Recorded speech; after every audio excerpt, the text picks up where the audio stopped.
Okay, so I think we went somewhere around here. We saw this face, and I asked you, do we know who this is? The founder of Kemet. I didn't memorize his name. Okay, so her name is Norma. Norma.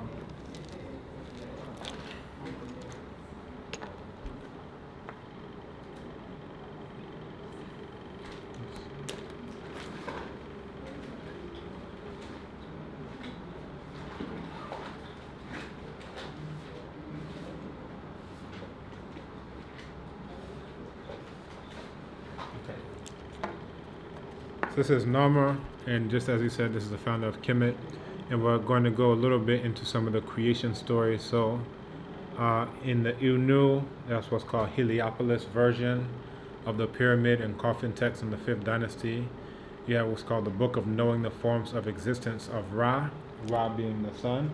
And remember, we were talking about how in various African conceptions, things are not created or destroyed, such as spirits, so forth and so on. They only transform. So we're talking about the various forms of Ra, and killing Apep or Apopi the snake. And what we're talking about here is from around 2494 to 2345 BCE. And it starts off dealing with the words of Nebuchadnezzar, which is a form of Khepru. So Khepru is a divinity associated with transformation, the creator of what came into being. And what came into being came forth from Nebuchadnezzar's mouth. That at the beginning, heaven did not exist, earth did not exist, and it was raised up out of Nu, which is the primeval abyss of water from inactivity. So,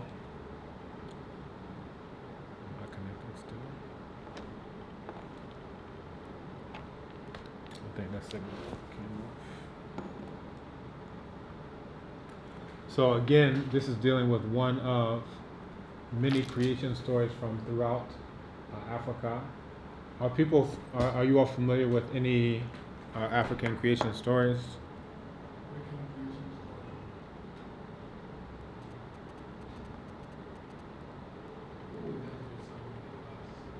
No, I'm saying just.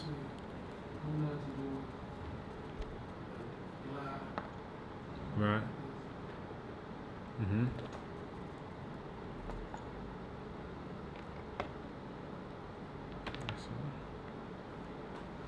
So that's the Bambara creation story, and there are many others.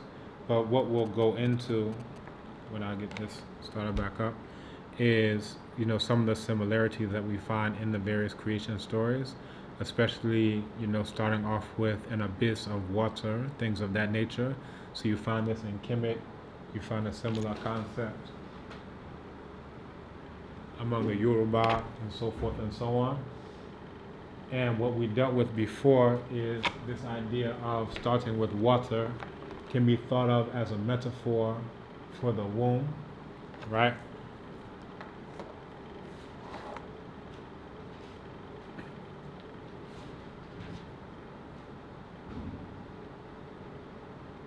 Okay. We discussed this last week already. So did we already go through all of this? I've written down here water room.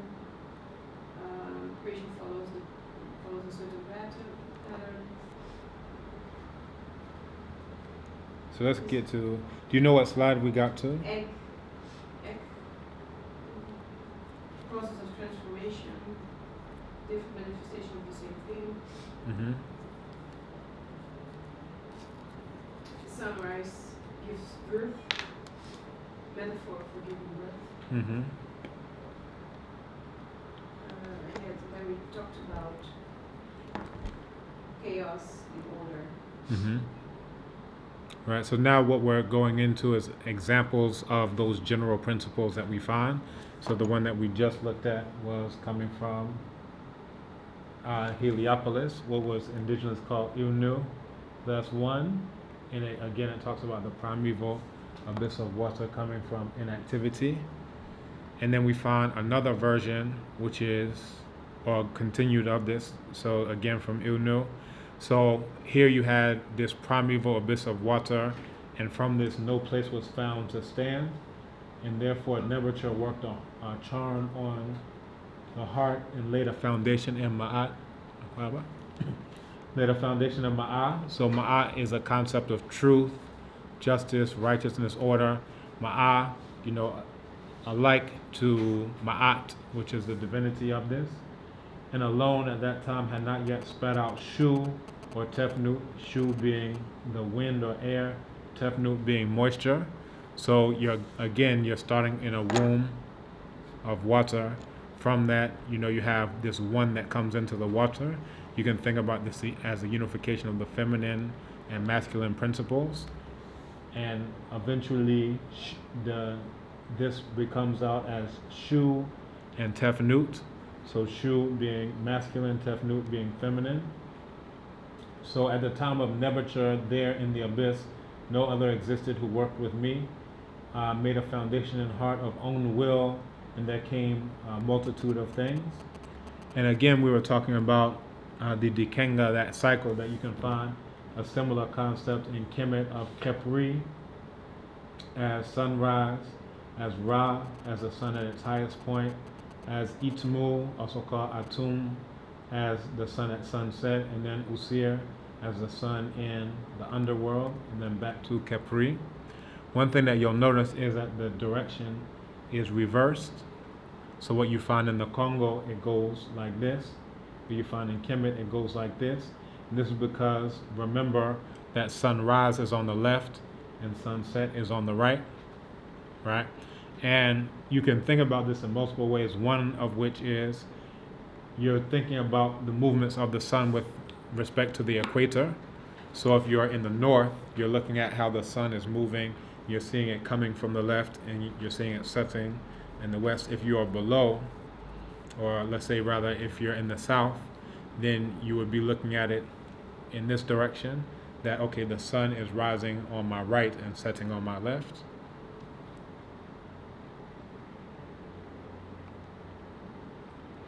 So we continue with the Ilnu version.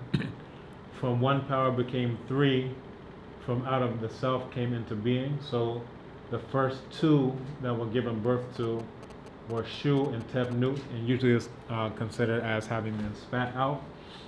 And they were raised up from an inert watery mass. From here, all of these members were unified and they were wept over. And then because of this, men and women came from the tears. And usually in the story, it's that Shu and Tefnut, they became lost in this, chaos. And because of this loss, Nebuchadnezzar started to weep. And from the weeping, the tears transformed into men and women. And from this came forth plants and all creeping things. So from this, Shu and Tefnut gave birth to Geb and Nut, again in male and female pairs. Right? So in this, you don't have a male here and then a rib being taken to make a woman, that you have complements that both are coming out at the same time. And then Geb and Nut gave birth to Usir, Hur, Seth, Oset, and Nebuchadnezzar in one birth. So again, you have Usir's pair as Oset, you have Seth's pair as Nebuchadnezzar, and then Hur comes out of Usir and Oset as father and mother. And then you can think about this in terms of the key divinities. So you start off with Nu, and then this is what you're seeing as a depiction of this creation, right? So you start off with this watery mass of Nu. From out of Nu, you have Nebuchadnezzar, who gives birth to Shu and Tefnut. From this, you have Geb and Nut. You have Usir or Set. You have Nebuchadnezzar and Seth. And then the child of Usir and Oset. And part of the story, and you may be familiar with this, is Seth kills Usir and chops the body up. And in the very first concept of Immaculate Conception, Oset transforms herself into a kite. That's a type of bird. Creates a tekken, transforms herself into a... Is everyone familiar with what a tekken is? So that's an obelisk. It's like the Washington Monument. So she creates a tekken because that was the one part of Usir that she was not able to find. So she created this Tekken. She transformed herself into a kite, alighted on it, and from that she became pregnant with her, also referred to as Heru. Right? So again, you find all of this in the very oldest spiritual text in the world, which is what? Before that?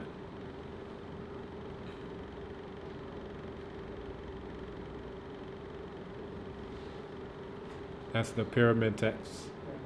Right? So with this, you're talking over 5,000 years ago. You have the very first concept of immaculate conception going on. You have the very first idea of death and resurrection. You have the first concepts of, death and resurrection of a savior, a child who was born, all these things. Now here we see Africa, but what is wrong with our orientation of this Africa here? Is at the bottom, right? So what we learned before is that we're dealing with Africa right side up, right? But here you see Africa is upside down. But the point that we're dealing with is here on the map. And also we're dealing with Asar, referred to as the divinity of perfect black. And the idea is that if you are able to recite all of the declarations of innocence, then you could come to be known as Asar this, Asar Akosia, Asar Lisbeth, Asar Eko, so forth and so on. So the ideal is to become Asar, to become complete. And also in Kemet, the word Kim itself translates to black. It also translates to completion, and it has connotations of perfection, that there's nothing missing. All the colors are combined into become black.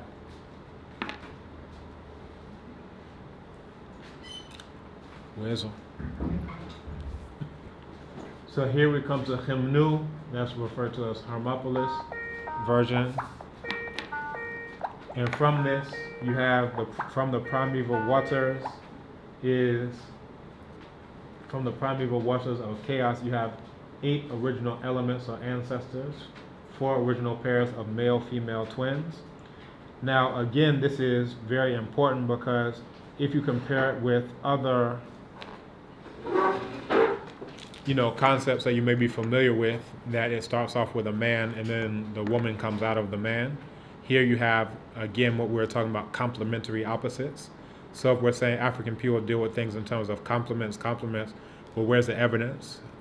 But this is exactly what we're talking about when you're dealing with male-female pairs. You have the same thing among the Yoruba, what are referred to as Ibeji, which are the twins, which are prototypically male and female. So you have 8 original elements or ancestors, again, 4 original pairs of male-female twins, and they are roles summoned by the voice of divine intelligence. And you see Himnu, you're dealing with 8s, and this is why the 8 is so important here. And Jehuti, whose female counterpart was Ma'at, began the organization of this chaos. So here you see Jehuti, and here you see Ma'at. And they represent a principle of operation of natural law. So you can think about this in terms of what you understand as principles of physics. All these things were put into order at this point in time. And again, you're talking about 4,600 years ago.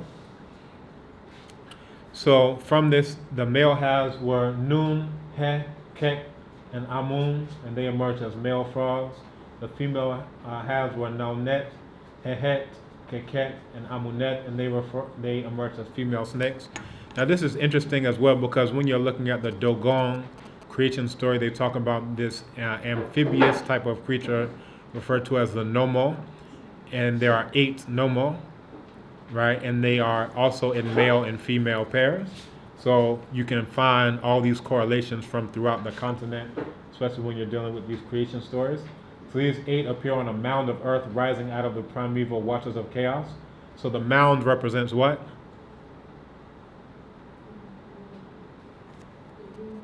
So the water is the womb. What's the mound that comes into the water? The phallus, right? And again, this is what you see time and time again, that to create life, it requires both masculine and feminine. So how are we going to talk about creation and not have both of these elements represented? So you start off with a womb, which is the waters, and again, you find this in various African creation stories. So you start off with the water, and in the water comes out a mound, usually a mound of earth, or an anthill, or a termite mound, or something. And this is representing the masculine aspect. And then from the combination of masculine and feminine comes other life. So they create an egg from which comes forth Ra, which is the sun power to fashion humankind and give order to creation, right? So again, we're finding all of these common elements, and we'll deal with more of that in the next lesson, which we'll see if we can even get to today. So here we have the Min Nefer. That's what's called Memphis. If you ever heard of the city of Memphis in the USA, they're getting the name from Kemet Min Nefer. And this is the Shabaka text, and this is an image of Shabaka. So in the Shabaka text, this is about 750 BCE. You have out of the primeval waters of chaos arose one being, Ptah Tenen. Now what's interesting is that you're dealing with various aspects of a common creator, and because the major divinity at Min Nefer was Ptah, then you have the aspect that's emphasized at creation is Ptah Tenen, who is a creator and also the primeval anthill mound of earth rising out of the waters.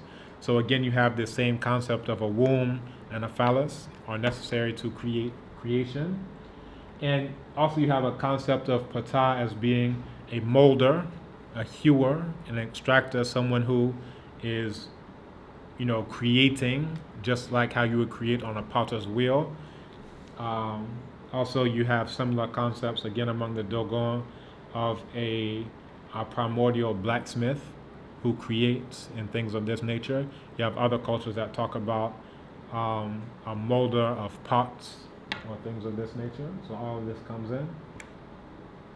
In the Dogon, they deal with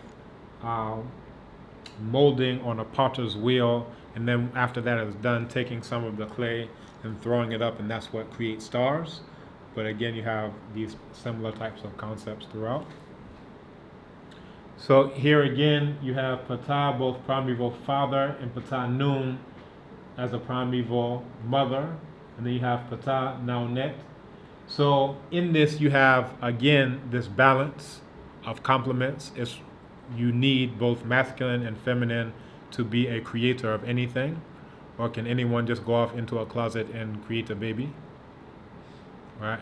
If you know that you can't do that now, then you would say that it was also not possible then, because remember, you have Ma'at and Jehuti who started that process of order right from the beginning. So the order as things are now is the order as it was at the very beginning of things.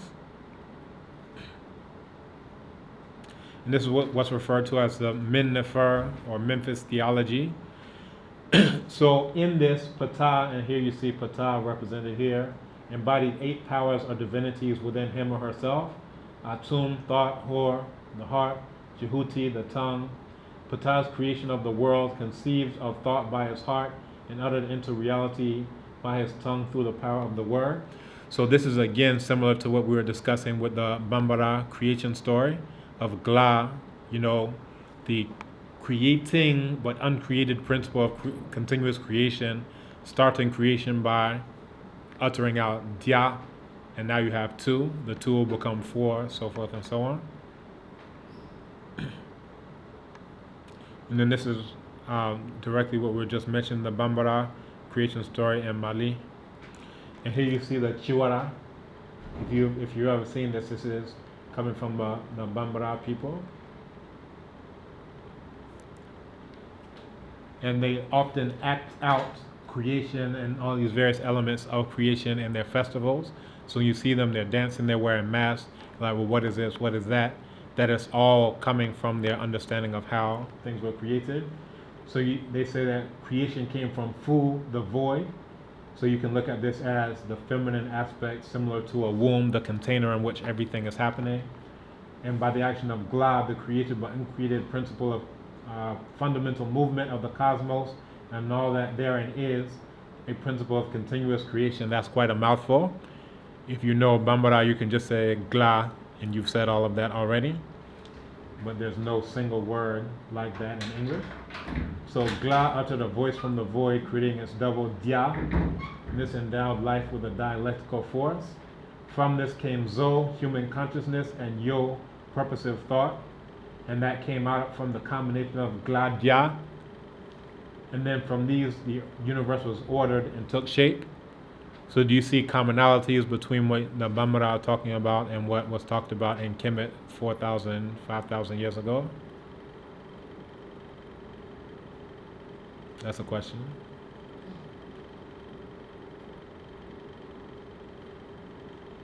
I'll take that as a yes. In short, there are commonalities, but we'll explicitly come to that. So the Bambara creation version 2, also from Mali. You have Miri came from the bosom of Yiriyiriti. In Miri was Wali, execution. And in execution there was Tali, the coming of things. 4 things define 4 fundamental elements of creation: air, earth, fire, and water. Air and fire are male, earth and water are female. Do we see any commonalities there?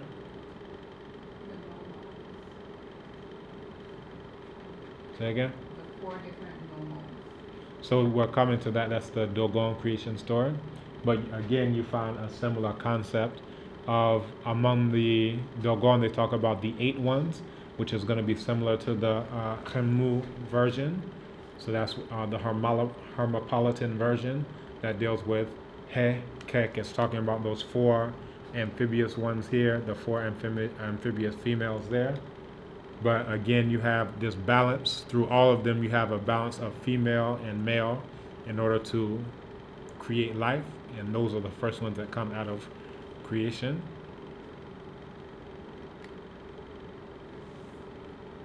So here you have the Yoruba creation out of Nigeria, where they say that there was no solid land in the beginning, only space and sky. There was endless water and wild marshes far below. So again, you're coming to a watery mass. You can again think about this like the womb. The domain of water, the sea divinity Olokun and Olorun or Olodumare was supreme in the sky. And there are concepts that think about Olokun as feminine, and then there are more recent ones that deal with Olokun as masculine. But again, you have this Olokun coming together with Olorun. So again, the feminine and the masculine. So other Orisha with powers, but none were more powerful or knowledgeable than Olorun. You have Orumila and Ifa, the eldest son of Olorun, who could read the future and also understand the secret of existence and divine processes of fate. So you have, again, an ordering element right from the beginning, similar to in Kemet you had Jehuti and Ma'at coming together to establish order in things. You have a similar concept among the Yoruba. So the Orisha Obatala was trusted like a sun, and Ishu represented chance and unpredictability. All Orisha were happy in the sky except Obatala due to untapped creativity. So this is a divinity of creation who wasn't able to create. So it's like, what am I doing? And was unhappy with the wet monotony, and there was no inspiration of any living thing in sight. So Olorun gave Obatala permission to create land with advice and guidance from Ifa or Orumila using 16 Merindinogun, which are the palm nuts. Obatala descended on a gold chain carrying a snail shell of sand, a white hand, a black cat, and a palm nut as advised by Ifa. Obatala got gold from other Orisha and descended on a hook. Ifa instructed to Obatala to use sand. So here you have water, and now you have the equivalent of what we've seen before, a mound of earth or a termite mound that's now coming into the water. Then the hen began to spread it, which became land, hills, and valleys. Obatala walked and built a house in place where he landed. He called that Ife. Let's say it together, Ife.